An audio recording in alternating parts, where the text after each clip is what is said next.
नमस्कार बंधुगण आम Odia TEDx talks YouTube channel को आपण मानकु स्वागत। आपण कोन भाबंती जे धनी हेबा केवल भाग्यवान मानक भाग्य रे अछि?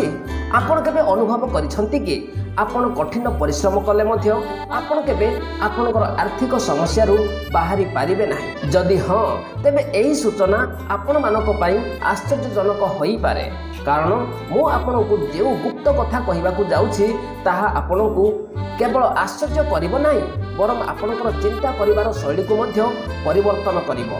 भावंतु जदि मात्र 400 रु 500 टंका गोटे छोट संचय मध्य आपनक समग्र जीवन को परिवर्तन करि पारिबो, तेबे आपण कोन एही सुजोग को हाथ छडा करिवे? यह सेही समान पद्धति जहाको अनेक सफल व्यक्ति ग्रहण करिसंती एवं आज से माने कोनसी चिंता बिना गोटे सुंदर जीवन बंचुछंती। जदि आपण मध्य स्वप्न देखंती जे गोटे दिन आपण एवं आपनक परिवार संपूर्ण आर्थिक भाव में सुरक्षित हेबे, तेबे एही यात्रा एबेठारु आरंभ करिबाकू पड़िबो। किंतु यह केवल टंका संचय करिबा विषय नुहे, यह गोटे मानसिकता, गोटे रणनीति एवं गोटे स्वयं चालित व्यवस्था सृष्टि करिबा विषय रे, जहा धीरे धीरे किंतु निश्चित भाव में आपण को आर्थिक स्वाधीनता आड़कू नहीं जीवो। एबे प्रश्न हेउछि यह किपरि हेबो? एही ऑडियो बुक रे आमे आपण को तीनोटी गुरुत्वपूर्ण कथा कहिबु जहा आपण को आर्थिक जीवन को परिवर्तन करिवो। ल्याटेंस रो गुप्तता आपण को जीवन को संपूर्ण परिवर्तन करि पारे। यह गोटे छोट किंतु शक्तिशाली रणनीति जहा द्वारा आपणकर दैनंदिन अनावश्यक खर्च को चिन्हट करी आपणकर संचय वृद्धि करि पारिबे। आपण जानी आश्चर्य हेबे जे किपरि छोट संचय गोटे बड़ परिमाण रे परिणत होई पारिबो। प्रथमे निजको देय दियंतु। यह आर्थिक जगतर सबुठारु मूल्यवान गुप्तता जहाको आपणे धनी लोक माने सेमानकर टंका नियंत्रण करंती। जदि आपण प्रति मासरे आपणकर दरमार गोटे अंश निज पई रखंती नाही, तेबे आपण सर्वदा आर्थिक समस्या रे रहिबे। एही संपूर्ण प्रक्रिया को ऑटोमेटिक बा स्वयं चालित करंतु। जेतेबेले धनी लोक माने टंका संचय एवं निवेश करंती, से माने एहाको अभ्यास बदल रे गोटे स्वयं चालित व्यवस्था रे परिणत करंती, जहा फल रे से मानको प्रतिदिन निष्पत्ति नेबाकू पड़े नाही। टंका निजे निवेश हुए, तापरे टंका निजे बढ़िबाकू लागे एवं किछि वर्ष मध्यरे आर्थिक स्वाधीनता सेमानको द्वार रे होई थाए। एबे चिंता करंतु, जदि आपण एही तीनोटी जिनिस को आपनक जीवन में प्रयोग करंती, तेबे आपण कोन कोटिपति होई पारिबे नाही? मन रखंतु, यह केवल गोटे फैंसी धारणा नुहे बरं गोटे व्यवहारिक एवं प्रतिष्ठित सूत्र। यह से लोक माने ग्रहण करिसंती जेउ माने आज संपूर्ण आर्थिक भाव में सुरक्षित। तेबे आपण मध्य आज ठारू आपणकर प्रथम पदक्षेप काहेकि नेउ नाहंती? कारण धनी हेबार स्वप्न देखिबा यथेष्ट नुहे, यहाकू वास्तवतार परिणत करिया पई पदक्षेप नेबा आवश्यक। एथिपई आपण प्रस्तुत कि? जदि हाँ तेबे एही ऑडियो बुक सुनंतु एवं जानतु जे आपण किपरि धीरे धीरे किंतु निश्चित भाव में कौनसी अतिरिक्त प्रयास बिना एवं कौनसी बड़ विपद न नहीं कोटिपति होई पारिबे। अध्याय 1 स्वयं चालित कोटिपति सहित साक्षात। आपण केबे एपरि व्यक्ति को भेटिछंती कि जीए बहुत साधारण देखा जाउछंती किंतु वास्तव में से जड़े कोटिपति? एही पुस्तकर लेखक तांकर प्रथम स्वयं चालित कोटिपति को भेटिबा समय यह घटी थिला। डेविड गोटे स्थानीय वयस्क शिक्षा कार्यक्रम में गोटे निवेश श्रेणी नेउथिले। सेठारे तांकर 52 वर्षीय जिम मैकएंटायर को भेटी थिले, जीए गोटे उपयोगी कंपनी रे मध्यम परिचालक थिले। गोटे दिन जिम डेविड को अनुरोध कले जे से तांको पत्नी सुंक सहित गोटे साक्षात व्यवस्था करि पारिबे कि जहा द्वारा सेमानकर आर्थिक परिस्थिति विषय रे आलोचना करि पारिबे। जिम परवर्ती मासरे अवसर नेबाकू चिंता करुथिले। से समान कंपनी रे 30 वर्ष धरी काम करिथिले एवं तांकर वार्षिक आय मात्र 34,05,758 टंका थिला। यह सुनी डेविड भावी नथिले जे जिम जड़े धनी व्यक्ति होइथिबे, किंतु तांको जेजेमा को कहिथिबा कथा मने पड़िला। नेवर जज a book by its cover, अर्थात कौनसी पुस्तकर कवर देखि विचार करंतु नाही। किछि दिन परे जिम एवं तांको पत्नी सु ଡେଭିଡଙ୍କ କାର୍ଯ୍ୟାଳୟରେ ପହଞ୍ଚିଲେ। ଦୁହିଁଙ୍କୁ ଦେଖି ଡେଭିଡ ଅନୁଭବ କଲେ ଯେ ସେମାନେ ସାଧାରଣ କଠିନ ପରିଶ୍ରମୀ ଲୋକ। ଜିମ୍ ଗୋଟିଏ ସାଧାରଣ ସରଳ ଛୋଟ ହାତ ପୋଲୋ ସାର୍ଟ ପିନ୍ଧିଥିଲେ ଏବଂ ସୁ ତାଙ୍କ କେଶକୁ ହାଲୁକା ସୁନା ରଙ୍ଗ କରିଥିଲେ। ସେ ଜଣେ ବ୍ୟୁଟିସିଆନ ଥିଲେ ଏବଂ ଜିମ୍ ଠାରୁ 2 ବର୍ଷ ସାନ ଥିଲେ। ସେମାନଙ୍କ ମୁହଁରେ ଗୋଟିଏ ଭିନ୍ନ ପ୍ରକାରର ଶାନ୍ତି ଥିଲା, ଯେପରି ସେମାନେ କୌଣସି ବଡ଼ ଲକ୍ଷ୍ୟ ହାସଲ କରିଛନ୍ତି। ପ୍ରକୃତ ଧନର ପରିଚୟ। ଜିମ୍ ଉତ୍ସାହର ସହିତ କହିଥିଲେ ଯେ ସେ ଅବସର ନେବାକୁ ଚାହୁଁଛନ୍ତି। ଏହା ଶୁଣି ଆଶ୍ଚର୍ଯ୍ୟ ହୋଇଗଲେ, କାରଣ ସାଧାରଣତଃ ଲୋକମାନେ 50 ବର୍ଷ ବୟସରେ ମଧ୍ୟ ଅବସର ବିଷୟରେ ଚିନ୍ତା କରିପାରିବେ ନାହିଁ। ସେ ଜିମ୍କୁ କହିଲେ, ଆପଣ ନିଜକୁ ଧନୀ ବୋଲି କେମିତି କହିପାରୁଛନ୍ତି? ଏହା ଶୁଣି ଜିମ୍ ହସିଲେ ଏବଂ ତାଙ୍କର ଆର୍ଥିକ ଡକୁମେଣ୍ଟ ସବୁ ଦେଖାଇଲେ। ଡେଭିଡଙ୍କ ଦୃଷ୍ଟି ଆକର୍ଷଣ କରିଥିବା ପ୍ରଥମ ଜିନିଷ ହେଉଛି ତାଙ୍କର କୌଣସି ଋଣ ନଥିଲା। ଜିମ୍ ଏବଂ ସୁଙ୍କର $1 ମଧ୍ୟ ଋଣ ନଥିଲା। ସେମାନଙ୍କର 2ଟି ଘର ଥିଲା। ଗୋଟିଏର ମୂଲ୍ୟ ଥିଲା $3,83,377.50 ଏବଂ ଅନ୍ୟଟି ଗୋଟିଏ ଭଡ଼ା ସମ୍ପତ୍ତି ଯାହାର ମୂଲ୍ୟ ଥିଲା $2,76,72,928.14। ସବୁଠାରୁ ଆଶ୍ଚର୍ଯ୍ୟଜନକ କଥା ହେଉଛି ସେମାନେ ଉଭୟ ଘରର ସମ୍ପୂର୍ଣ୍ଣ ଋଣ ପରିଶୋଧ କରିଥିଲେ। ତାଙ୍କ ଅବସର ଆକାଉଣ୍ଟରେ $5,19,36,254 ଟଙ୍କା ଥିଲା, ଯେତେବେଳେ ସୁଙ୍କର $61,30,560.51 ବାଲାନ୍ସ ଥିଲା।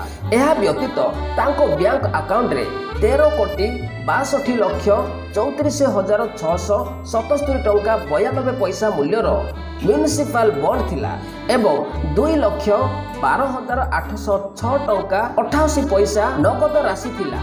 ମୋଟାମୋଟି ଭାବରେ ତାଙ୍କର ନେଟ୍ ମୂଲ୍ୟ ଥିଲା $17,02,45,500 ଟଙ୍କା।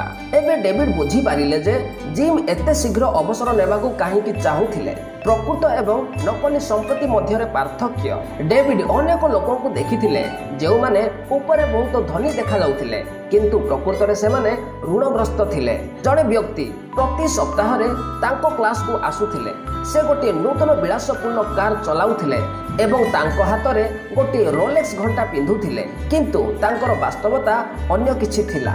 ତାଙ୍କ ଘରର ମୂଲ୍ୟ 1 କୋଟି ଥିଲା, କିନ୍ତୁ ତାଙ୍କ ଉପରେ 6,81,03,074 ଟଙ୍କାର ଋଣ ଥିଲା। ତାଙ୍କର କ୍ରେଡିଟ୍ କାର୍ଡ ବାଲାନ୍ସ 63,84,663.75 ଥିଲା ଏବଂ ସେ ଗୋଟିଏ ବିଳାସପୂର୍ଣ୍ଣ କାର୍ ମଧ୍ୟ ଭଡ଼ା ନେଇଥିଲେ। ତାହା ନିଜର ନଥିଲା। ସେ 2 ଜଣ ପୂର୍ବତନ ସ୍ତ୍ରୀଙ୍କୁ ଟଙ୍କା ମଧ୍ୟ ଦେଉଥିଲେ ଏବଂ ତାଙ୍କର ଗୋଟିଏ ସଞ୍ଚୟ ଆକାଉଣ୍ଟ ଥିଲା, ସେଥିରେ କେବଳ $85,0247.85 ଥିଲା। ତାଙ୍କ ପାଖରେ କେବଳ $1,00,000 ଥିଲା। ଏହା ନକଲି ସମ୍ପତ୍ତି ଥିଲା ଏଖାଣିଆ ଜୀବନ ପାଇଁ। ଜିମ୍ ଏବଂ ସୁ ପୁରୁଣା ରାଶିର କାର୍ ଚଲାଉଥିଲେ। ଜିମ୍ ଏ ପର୍ଯ୍ୟନ୍ତ 18 ବର୍ଷ ପୁରୁଣା ଘଣ୍ଟା ପିନ୍ଧୁଥିଲେ, କିନ୍ତୁ ତାଙ୍କ ପାଖରେ ବହୁତ ସମ୍ପତ୍ତି ଥିଲା। ଋଣମୁକ୍ତ ଜୀବନ, ସ୍ଥିର ନିବେଶ ଏବଂ ଚାପମୁକ୍ତ ଭବିଷ୍ୟତ। ଡେଭିଡ୍ ଜିମ୍କୁ ପଚାରିଲେ, ପ୍ରକୃତରେ ଆପଣଙ୍କର ଗୁପ୍ତ କଥା କ'ଣ? ଜିମ୍ ଟିକିଏ ହସିକି କହିଲେ, ଆପଣ ପ୍ରତିଦିନ ଆପଣଙ୍କ ଶ୍ରେଣୀରେ ସେହି ଗୁପ୍ତ କଥା ପଢ଼ାଉଛନ୍ତି। 3ଟି ପଦକ୍ଷେପ ଯାହା ଆପଣଙ୍କୁ ଧନୀ କରିପାରିବ। Pay yourself first. ପ୍ରଥମେ ନିଜକୁ ଦିଅନ୍ତୁ। ଯେତେବେଳେ ଆପଣ ଦରମା ପାଆନ୍ତି, ପ୍ରଥମେ ଆପଣଙ୍କର ସଞ୍ଚୟ ଏବଂ ନିବେଶରେ କିଛି ଟଙ୍କା ରଖନ୍ତୁ।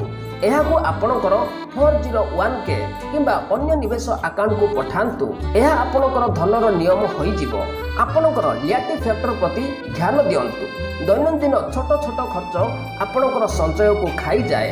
ଯଦି ଆପଣ ପ୍ରତିଦିନ କଫିରେ ଖର୍ଚ୍ଚ କରୁଛନ୍ତି, ତେବେ ଏହା ବର୍ଷକୁ $1,53,198.90 ହୋଇଯାଏ। ଏହି ଟଙ୍କା ସଞ୍ଚୟ କରି ଆପଣ ଏହାକୁ ବିନିଯୋଗ କରିପାରିବେ। ଏହାକୁ ସ୍ୱୟଂଚାଳିତ କରନ୍ତୁ। ସଞ୍ଚୟ ଏବଂ ନିବେଶକୁ ସ୍ୱୟଂଚାଳିତ କରନ୍ତୁ। ଥରେ ଆପଣ ଏହାକୁ ସେଟଅପ୍ କରିସାରିବା ପରେ ଟଙ୍କା ପ୍ରତି ମାସରେ ସ୍ୱୟଂଚାଳିତ ଭାବରେ କଟାଯିବ ଏବଂ ସଠିକ୍ ସ୍ଥାନକୁ ପଠାଯିବ ଏବଂ ଆପଣଙ୍କୁ ଏହାକୁ ବାରମ୍ବାର ମନେ ପକାଇବାକୁ ପଡ଼ିବ ନାହିଁ କିମ୍ବା ମନେ ରଖିବାକୁ ପଡ଼ିବ ନାହିଁ। ସ୍ୱୟଂଚାଳିତ କରନ୍ତୁ, ଶୃଙ୍ଖଳା ନୁହେଁ। ଆମେ ଭାବୁଛୁ ଯେ ଧନୀ ହେବା ପାଇଁ ବହୁତ ଶୃଙ୍ଖଳା ଆବଶ୍ୟକ, କିନ୍ତୁ ବାସ୍ତବରେ ଶୃଙ୍ଖଳା ଅଧିକ ଦିନ ପର୍ଯ୍ୟନ୍ତ ରହିପାରେ ନାହିଁ।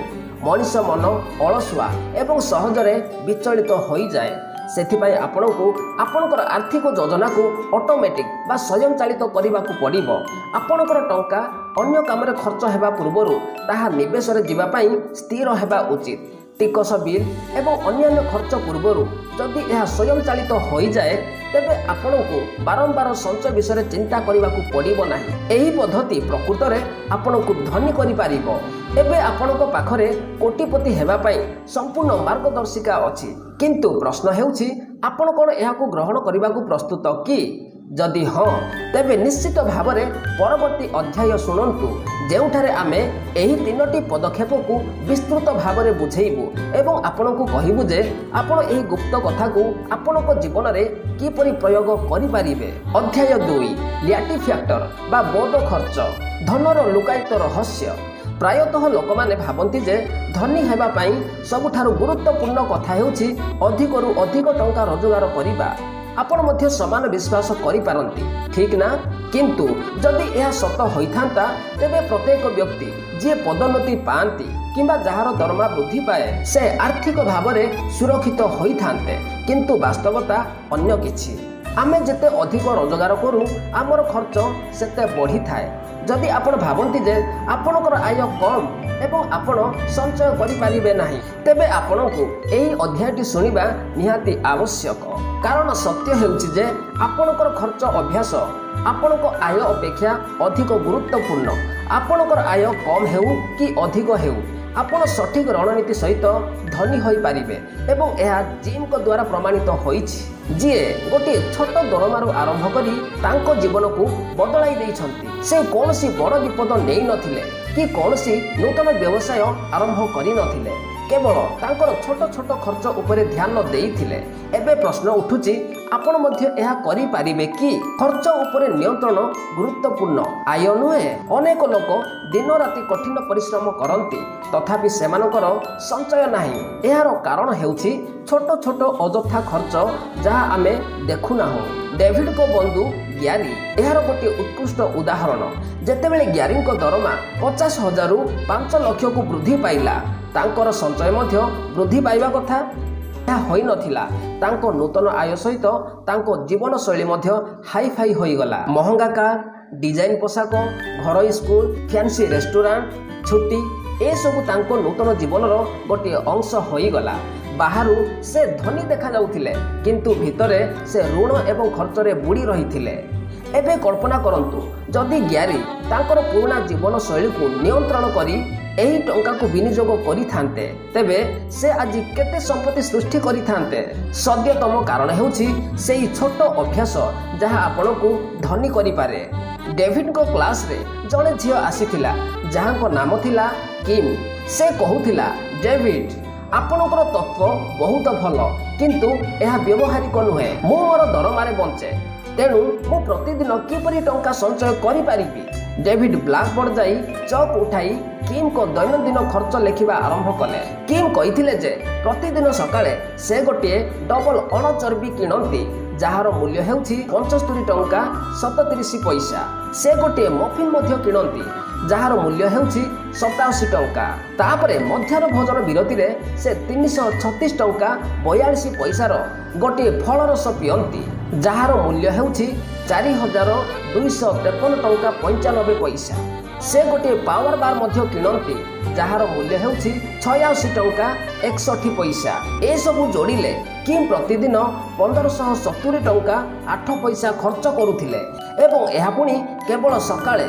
एबे जदि से प्रतिदिन 425 टंका 44 पैसा भी संचय करती तेबे से वर्ष को 1,53,179 टंका 63 पैसा संचय करिपारिबे। एवं जदि से एही टंका को 10% वार्षिक रिटर्न देउथिबा निवेश रे निवेश करती तेबे 65 वर्ष बयस सुधा से 11 कोटी 21 लक्ष 23,000 टंका संपत्ति सृष्टि करिपारिबे। एवं जदि तांको कंपनी तांको अवदानर 50% मध्य दियंती तेबे एही परिमाण 95 कोटी 56 लक्ष 88,169 टंका 46 पैसा होई पारे। यह सुनी किम आश्चर्य होई गले। केवल तांकर बद अभ्यास छाड़ी से कोटिपति होई पारि थांते। एबे आपण भाबुथिबे जदि आपण कॉफी पिउ नाहंती तेबे कोन हेबो। केवल ध्यान दियंतु आपण सिगारेट कैंडी मृदु पानीय फास्ट फूड पिज्जा किंबा ऑनलाइन शॉपिंग रे तो निश्चय खर्च करुथिबे ना। एगुड़िक हेउछि आपणकर छोट छोट बद अभ्यास। एगुड़िक हेउथिबा खर्च को रोकी आपण सहजरे आपणकर संचय वृद्धि करि पारिबे। अल्बर्ट आइंस्टाइन कहिथिले जे compound interest is the 8th wonder of the world. चक्रीकरण हेउछि विश्वर अष्टम बृहत संचय। यह आश्चर्यजनक एवं सत्य जे जेतेबेले आपण आपणकर आयर मात्र 10% संचय एवं निवेश करंती आपणकर संपत्ति किछि वर्ष मध्यरे लक्ष लक्ष टंकार यह परिणत होई पारे। यह जादू नुहे बरं गोटे वैज्ञानिक सूत्र जहाँ आपन को छोट पदक्षेप नहीं विशाल संपत्ति सृष्टि करिबारे साहाय्य करे। तेबे आपणकर लैटेस्ट फैक्टर कौन, आपणकर बद खर्च कौन? एबे आपणकर सही अभ्यास गुड़िक विषय रे भाबंतु जहाँ उपरे आपण प्रतिदिन टंका खर्च करंती। कौन सी अदरकारी खर्च, अत्यधिक खाइबा, महंगा पोशाक किंबा अन्यान्य गैजेट यह आपणकर लैटिव फैक्टर। एवं जदि आपण एहाकु चिन्हट करंती एवं से गुड़िक नियंत्रण करंती तेबे आपण मध्य जणे स्वयंचालित कोटिपति हेबाकु जाउछंती। परवर्ती अध्याय रे आमे किपरि आपण आपणकर टंका को कौन सी आर्थिक चाप बिना आपणक पई काम रे लगाई पारिबे ताहा आहुरी गभीर उपाय विषय आलोचना करिबु। अध्याय 3 पे योरसेल्फ फास्ट। प्रथमे निजको देय देबाकू शिखंतु। धनी हेबार सबुठारु गुरुत्वपूर्ण अभ्यास जदि आपण प्रथमे आपणक कठिन परिश्रमर टंका निज पई संचय करि पारिबे नाही तेबे अन्य केही एहाकू खर्च करिवे। लैटिव फैक्टर बा बोध खर्च आपन को शिखाए जे आपण छोट संचय सहित मध्य धनी होई पारिबे। किंतु जदि आपण प्रथमे निजको देय दियंती नाही तेबे आपणकर समस्त संचय अन्य माने खर्च करिवे। एही कारणरू अधिकांश लोक धनी होई पारंती नाही। सेमाने सेमानकर आयर सबुठारु बड़ अंश टिकस बिल एवं ऋण परिशोध करिबारे खर्च करंती एवं संचय करिवार समय आसीबा पर्यंत सेमानको पाखरे किछि न थाए। जदि आपण प्रकृत रे आर्थिक स्वाधीनता चाहंती तेबे आपणको प्रथमे निजको देय देबाकू शिखिबाकू पड़िबो। निज पई प्रथमे संचय करिबाकू हेबो, निज पई प्रथमे निवेश करिबाकू हेबो। प्रायतः लोक माने भाबंती जे से माने बजेट करी धनी होई पारिबे किंतु आपण केवल बजेट करी काहाकू कोटिपति हेबार देखिछंती कि?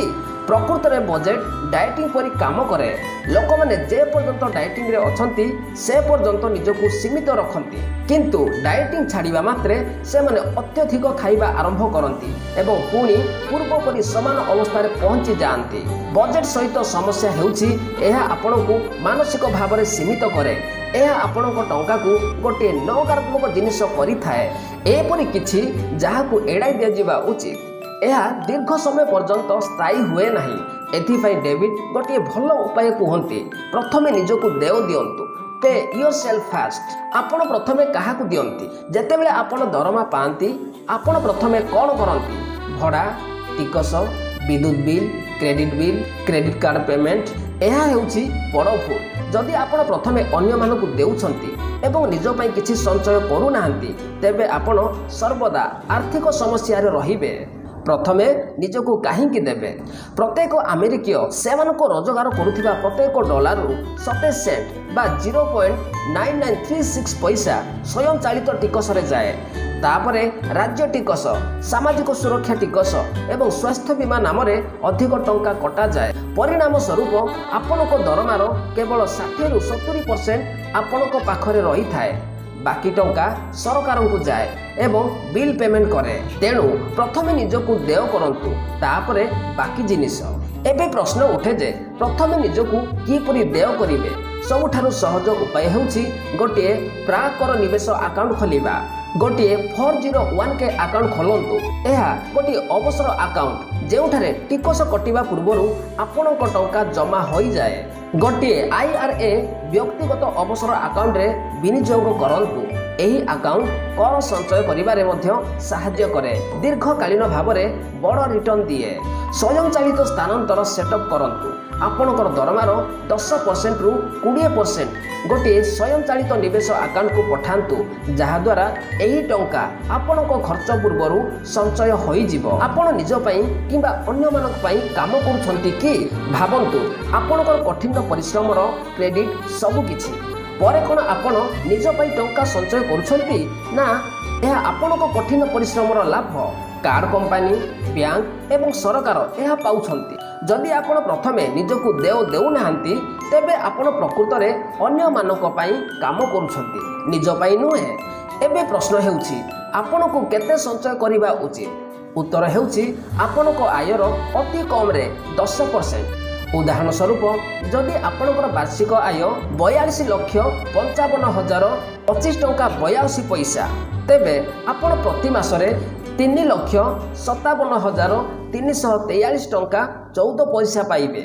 ଏହାର 10% ଅର୍ଥାତ୍ 35,734 ଟଙ୍କା 31 ପଇସା ପ୍ରତି ମାସରେ ସଞ୍ଚୟ ହେବା ଉଚିତ।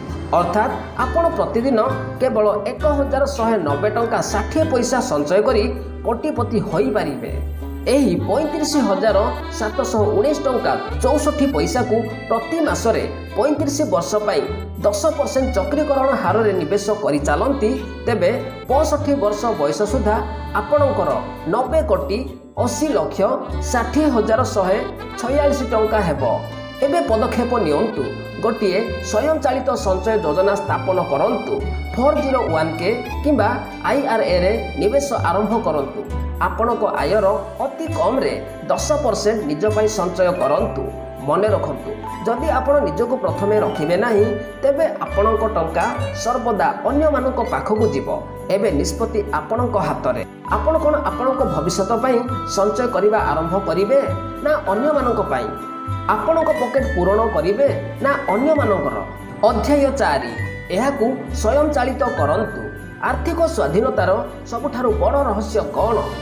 ଆପଣଙ୍କୁ ପ୍ରତି ମାସରେ ସଞ୍ଚୟ ପାଇଁ ଗୋଟିଏ ପୃଥକ ବଜେଟ୍ ତିଆରି କରିବାରେ କଷ୍ଟକର ମନେ ହୁଏ?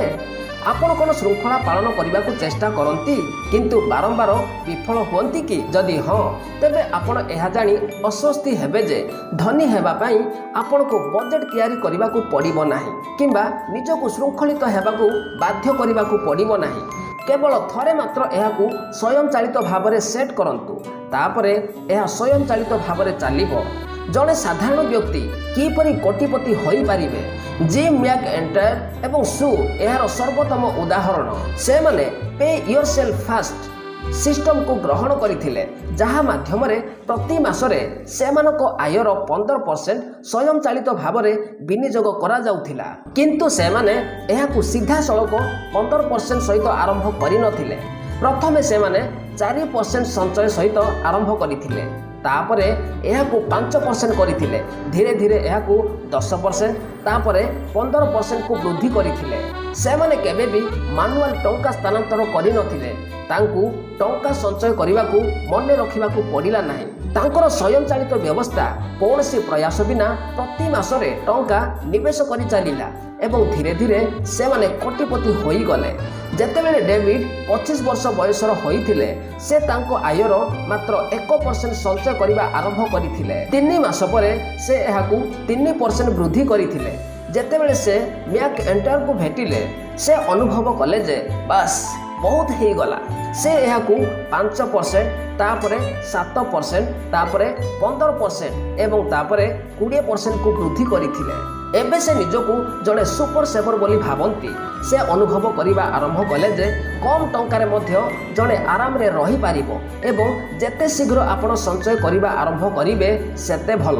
ଆପଣ କେବେ ଲକ୍ଷ୍ୟ କରିଛନ୍ତି କି ଯଦି ଆପଣଙ୍କ ପାଖରେ ଟଙ୍କା ଅଛି ତେବେ ତାହା ଖର୍ଚ୍ଚ ହୋଇଯାଏ, କିନ୍ତୁ ଯଦି ସେହି ଟଙ୍କା ଆପଣଙ୍କ ୱାଲେଟ୍ କିମ୍ବା ବ୍ୟାଙ୍କ ଆକାଉଣ୍ଟରେ ଆସିବା ମାତ୍ରେ ସଞ୍ଚୟ ହୁଏ ତେବେ ଆପଣ ତାହା ଖର୍ଚ୍ଚ କରିପାରିବେ ନାହିଁ। ଏହା ହେଉଛି ସବୁଠାରୁ ବଡ଼ ଆର୍ଥିକ ରହସ୍ୟ। ଯଦି ଆପଣ ନିଜକୁ ଆଗୁଆ ଦେୟ ଦିଅନ୍ତି ତେବେ ଆପଣଙ୍କ ପାଖରେ ଅଯଥା ଖର୍ଚ୍ଚ ପାଇଁ ଟଙ୍କା ରହିବ ନାହିଁ ଏବଂ ଯେତେବେଳେ ଏହା ବର୍ଷ ବର୍ଷ ଧରି ନିବେଶ ହେବା ପ୍ରକ୍ରିୟା ଚାଲେ ତେବେ ଆପଣ ସ୍ୱୟଂଚାଳିତ ଭାବରେ କୋଟିପତି ହୋଇଯିବେ। ଅବସର ଯୋଜନାର ଦାୟିତ୍ୱ କେବଳ ଆପଣଙ୍କର। ଯଦି ଆପଣ ଭାବୁଛନ୍ତି ଯେ ସରକାରୀ କମ୍ପାନୀ କିମ୍ବା ପରିବାର ଆପଣଙ୍କ ଅବସରର ଦାୟିତ୍ୱ ନେବେ ତେବେ ଏହା ଆପଣଙ୍କର ସବୁଠାରୁ ବଡ଼ ଭୁଲ ହୋଇପାରେ। ଆପଣଙ୍କର ଭବିଷ୍ୟତ କେବଳ ଆପଣଙ୍କର ଦାୟିତ୍ୱ। ଏବେ ପ୍ରଶ୍ନ ଉଠେ ଯେ ଆପଣଙ୍କ ବ୍ୟକ୍ତିଗତ ଅବସର ଆକାଉଣ୍ଟକୁ କିପରି ସ୍ୱୟଂଚାଳିତ ଭାବରେ ପାଣ୍ଠି ଯୋଗାଇବେ। ଆପଣଙ୍କ ଟଙ୍କା କିପରି ସ୍ୱୟଂଚାଳିତ ଭାବରେ ବିନିଯୋଗ କରିବେ। ଯଦି ଆପଣଙ୍କର ପୂର୍ବରୁ ଗୋଟିଏ ଅବସର ଆକାଉଣ୍ଟ ଅଛି ତେବେ ଏବେଠାରୁ ଏହାର ଲାଭ ଉଠାଇବା ଆରମ୍ଭ କରନ୍ତୁ। ଆମେରିକାର ସବୁଠାରୁ ଲୋକପ୍ରିୟ ଆକାଉଣ୍ଟ ହେଉଛି 401k ଆକାଉଣ୍ଟ, ଯେଉଁଥିରେ ଆପଣଙ୍କ କମ୍ପାନୀ ପ୍ରତି ମାସରେ କିଛି ଟଙ୍କା ଯୋଗଦାନ କରେ। ଏହି ଟଙ୍କା ସ୍ୱୟଂଚାଳିତ ଭାବରେ ବିନିଯୋଗ ହୁଏ। ଆପଣଙ୍କୁ ପ୍ରତିବର୍ଷ 10% ପର୍ଯ୍ୟନ୍ତ ରିଟର୍ଣ୍ଣ ମିଳେ। ଏହି ଟଙ୍କା ବହୁଗୁଣିତ ହୁଏ ଏବଂ ବୃଦ୍ଧି ପାଏ। ଆପଣଙ୍କ କମ୍ପାନୀ ଉପରେ ନିର୍ଭର କରନ୍ତୁ ନାହିଁ, ନିଜ ପାଇଁ ନିଜେ ଦାୟିତ୍ୱ ନିଅନ୍ତୁ। ଅନେକ ଲୋକ ଭାବନ୍ତି ଯେ ଯେତେବେଳେ ସେମାନେ କୌଣସି କମ୍ପାନୀରେ କାମ କରନ୍ତି କମ୍ପାନୀ ନିଜେ ସେମାନଙ୍କୁ ଅବସର ଯୋଜନାରେ ଯୋଡ଼ିବ, କିନ୍ତୁ କେବେ ବି ଏହା ଉପରେ ନିର୍ଭର କରନ୍ତୁ ନାହିଁ। ଆପଣଙ୍କ HR ବା ମାନବ ସମ୍ବଳ ବିଭାଗ ସହିତ କଥା ହୁଅନ୍ତୁ। ଆପଣଙ୍କ କମ୍ପାନୀ 401k ପ୍ରଦାନ କରେ କି ନାହିଁ ତାହା ନିଜେ ଜାଣନ୍ତୁ। ଏହାକୁ ଏପରି ଭାବରେ ସେଟଅପ୍ କରନ୍ତୁ ଯେ ଆପଣଙ୍କ ଟଙ୍କା ସିଧାସଳଖ ଅବସର ଆକାଉଣ୍ଟକୁ ଯିବ। ପ୍ରତି ମାସରେ ଆପଣଙ୍କ ଆୟର ଅତି କମ୍ରେ 10% ଅବସର ଆକାଉଣ୍ଟକୁ ପଠାନ୍ତୁ।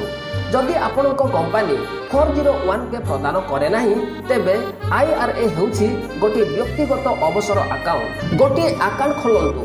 ଏହା ଯେକୌଣସି ବ୍ୟାଙ୍କ, ବ୍ରୋକରେଜ ଫର୍ମ କିମ୍ବା ଅନଲାଇନରେ ସେଟଅପ୍ କରାଯାଇପାରିବ। ପେରୋଲ ଡିଡକ୍ସନ ନିବେଶକୁ ସ୍ୱୟଂଚାଳିତ କରିବାର 3ଟି ଉପାୟ। ଆପଣଙ୍କ କମ୍ପାନୀ ଆପଣଙ୍କ ଦରମାର ଗୋଟିଏ ଅଂଶ କାଟି ସିଧାସଳଖ ଆପଣଙ୍କ ଅବସର ଆକାଉଣ୍ଟରେ ରଖିବ।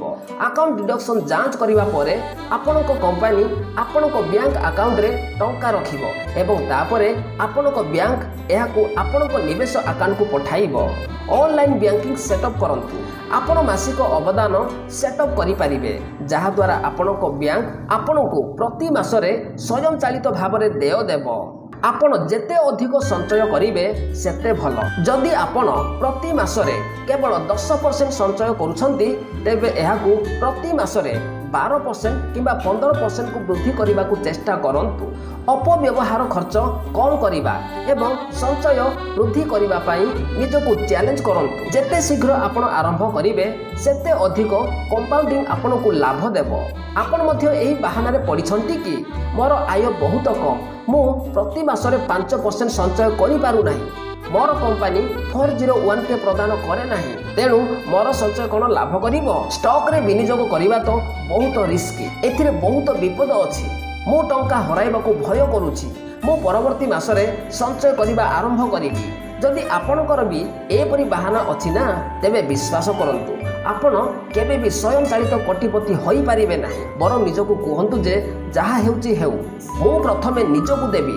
ମୁଁ ମୋର ଆୟର ଅତି କମ୍ରେ 10% ସଞ୍ଚୟ କରିବି ଏବଂ ଧୀରେ ଧୀରେ ଏହାକୁ ବୃଦ୍ଧି କରିବି। ମୁଁ ମୋର ଟଙ୍କା ସ୍ୱୟଂଚାଳିତ ଭାବରେ ବିନିଯୋଗ କରିବି, ଯାହାଦ୍ୱାରା ମୋତେ କୌଣସି ଶୃଙ୍ଖଳା ପାଳନ କରିବାକୁ ପଡ଼ିବ ନାହିଁ। ଏବେ ହିଁ କାର୍ଯ୍ୟ କରନ୍ତୁ। ଗୋଟିଏ ସ୍ୱୟଂଚାଳିତ ନିବେଶ ଯୋଜନା ଆଜି ହିଁ ସେଟ୍ କରନ୍ତୁ। ଗୋଟିଏ 401k କିମ୍ବା IRA ଆକାଉଣ୍ଟ ଖୋଲନ୍ତୁ ଏବଂ ଏଥିରେ ନିବେଶ ଆରମ୍ଭ କରନ୍ତୁ। ଛୋଟ ସଞ୍ଚୟକୁ ଅଣଦେଖା କରନ୍ତୁ ନାହିଁ, ସେଗୁଡ଼ିକ ଦିନେ ଲକ୍ଷ ଲକ୍ଷ ଟଙ୍କାରେ ପରିଣତ ହୋଇପାରେ। ମନେ ରଖନ୍ତୁ, କାଲି ପାଇଁ ସଞ୍ଚୟ କରିବାର ସର୍ବୋତ୍ତମ ସମୟ ହେଉଛି ଆଜି ହିଁ। ଏହି ମୁହୂର୍ତ୍ତରୁ ହିଁ ଆରମ୍ଭ କରିବା। ଉପସଂହାର, ବର୍ତ୍ତମାନ ଆପଣଙ୍କର ଆର୍ଥିକ ଭବିଷ୍ୟତ ଆପଣଙ୍କ ହାତରେ ଅଛି। ଏହି ପୁସ୍ତକରେ ଆପଣ ଶିଖିଛନ୍ତି ଯେ ଜିମ୍ ମ୍ୟାକ୍ଇଣ୍ଟାୟର ଏବଂ ସୁ କିପରି ଗୋଟିଏ ସାଧାରଣ ଆୟ ସହିତ ଆରମ୍ଭ କରିଥିଲେ ଏବଂ ସ୍ୱୟଂଚାଳିତ କୋଟିପତି ହୋଇଥିଲେ। ସେମାନେ କୌଣସି ବିପଦ ନେଇନଥିଲେ, କୌଣସି ଲଟେରୀ ଜିତି ନଥିଲେ କିମ୍ବା କୌଣସି ମହଙ୍ଗା ଆର୍ଥିକ ଡିଗ୍ରୀ ନେଇନଥିଲେ। ସେମାନେ କେବଳ 3ଟି ସହଜ ପଦକ୍ଷେପ ଅନୁସରଣ କରିଥିଲେ ଏବଂ ଏହି 3ଟି ପଦକ୍ଷେପ ଆପଣଙ୍କ ପାଇଁ ମଧ୍ୟ ଆଶ୍ଚର୍ଯ୍ୟଜନକ କାର୍ଯ୍ୟ କରିବ। ବର୍ତ୍ତମାନ ପ୍ରଶ୍ନ ହେଉଛି, ଆପଣ ମଧ୍ୟ ସମାନ ପଥ ଅନୁସରଣ କରିବାକୁ ପ୍ରସ୍ତୁତ କି? ଆପଣଙ୍କର ରିଆଲିଟି ଫ୍ୟାକ୍ଟର ଚିହ୍ନଟ କରନ୍ତୁ, ଲୋକାୟତ ଖର୍ଚ୍ଚକୁ ଦୂର କରନ୍ତୁ। ପ୍ରଥମ ପଦକ୍ଷେପ ହେଉଛି ଆପଣଙ୍କ ଖର୍ଚ୍ଚ ପ୍ରତି ଧ୍ୟାନ ଦିଅନ୍ତୁ। ପ୍ରାୟତଃ ଆମେ ଛୋଟ ଛୋଟ ଜିନିଷରେ ଟଙ୍କା ଖର୍ଚ୍ଚ କରୁ, ଆବଶ୍ୟକ ବିନା ଆମେ ବହୁତ ଟଙ୍କା ଖର୍ଚ୍ଚ କରୁ, ଯାହା ଆମେ ମଧ୍ୟ ଜାଣିପାରିନଥାଉ। କିନ୍ତୁ ଯଦି ଆପଣ ପ୍ରତିଦିନ 1 ଟଙ୍କା ବି ସଞ୍ଚୟ କରନ୍ତି ତେବେ ଏହି ପରିମାଣ ଆପଣଙ୍କ ଭବିଷ୍ୟତକୁ ସମ୍ପୂର୍ଣ୍ଣ ଭାବରେ ପରିବର୍ତ୍ତନ କରିପାରିବ। ଆପଣଙ୍କର ଦୈନନ୍ଦିନ ଖର୍ଚ୍ଚ ଟ୍ରାକ୍ କରନ୍ତୁ ଏବଂ ଦେଖନ୍ତୁ ଯେ ଆପଣ କେଉଁ ଜିନିଷ ବିନା କରିପାରିବେ। ସେହି ଟଙ୍କାକୁ ଖର୍ଚ୍ଚ କରିବା ପରିବର୍ତ୍ତେ ବିନିଯୋଗ କରିବା ଆରମ୍ଭ କରନ୍ତୁ। ଛୋଟ ଛୋଟ କଥା ମନେ ରଖିବାକୁ ଚେଷ୍ଟା କରନ୍ତୁ। ଆର୍ଥିକ ପରିବର୍ତ୍ତନର ଚାବିକାଠି ହେଉଛି ପ୍ରଥମେ ନିଜକୁ ଦିଅନ୍ତୁ, पे योरसेल्फ फास्ट तापरे अन्य मानकु द्वितीय सबुठारु गुरुत्वपूर्ण नियम हेउछि प्रथमे आपणक भविष्यत पई संचय करंतु अधिकांश लोक भूल करंती जे टिकस बिल क्रेडिट कार्ड पेमेंट एवं अन्यान्य बिल पई खर्च देबा परे जहा बळका रहे ताहा संचय करबाकू सेमाने चेष्टा करंती किंतु एहार सठिक उपाय हेउछि प्रथमे आपणक आयर अति कम रे 10% संचय एवं निवेश रे लगांतु तापरे बाकी खर्च करंतु कौन करिवे आपणक आयर गोटे निर्दिष्ट प्रतिशत संचय करबा पई गोटे नियम तैयारी करंतु एही टंका को गोटे स्वयं चालित निवेश अकाउंट रे रखंतु छोट आरंभ करंतु किंतु धीरे धीरे एहाकू वृद्धि करंतु जेमिति 5% 10% 15% किंतु गोटे कथा सर्वदा मने रखिबे संचय को स्वयं चालित करंतु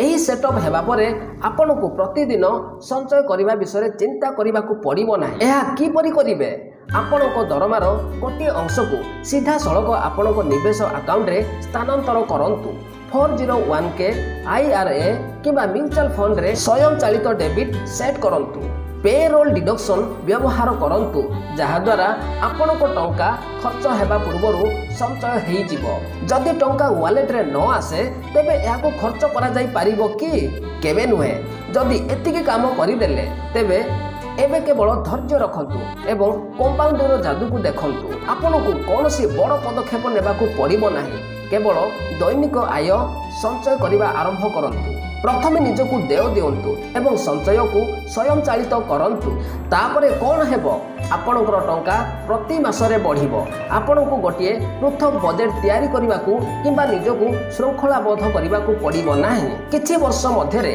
आपणकर निवेश आपणको कोटी कोटी टंका पर्यंत नै जाई पारे आपण चाप मुक्त एवं खुशी अवसर उपभोग करिवे एबे निष्पत्ति हेउछि आपणकर आपण मध्य जणे स्वयं चालित कोटिपति हेबाकू चाहुछंती कि जदि हां तेबे एबे ठारू पदक्षेप नियंतु आजि ठारू आपणकर संचय एवं निवेश पई गोटे रणनीति प्रस्तुत करंतु एवं एहाकू स्वयं चालित भाव रे सेटअप करंतु कारण मने रखंतु जेउ माने सारा जीवन अपेक्षा करंती से माने केवल काम करंती किंतु जेउ माने एपे संचय करिबा आरंभ करंती से माने शीघ्र आर्थिक स्वाधीनता पांती सर्वोपरि जेउठी पुस्तकर सारांश शेष हुए आपणक यात्रा सही ठारू आरंभ हुए आशा करे भिडियोटी आपण मानकू बहुत भल लागिथिबो एवं एथिरु आपण माने बहुत किछि शिखिबाकू पाइथिबे एहा हमर आशा और विश्वास जदि भिडियोटी आपण मानकू भल लागि थाए तेबे भिडियोटी को लाइक करिवे सांग मानकू शेयर करिवे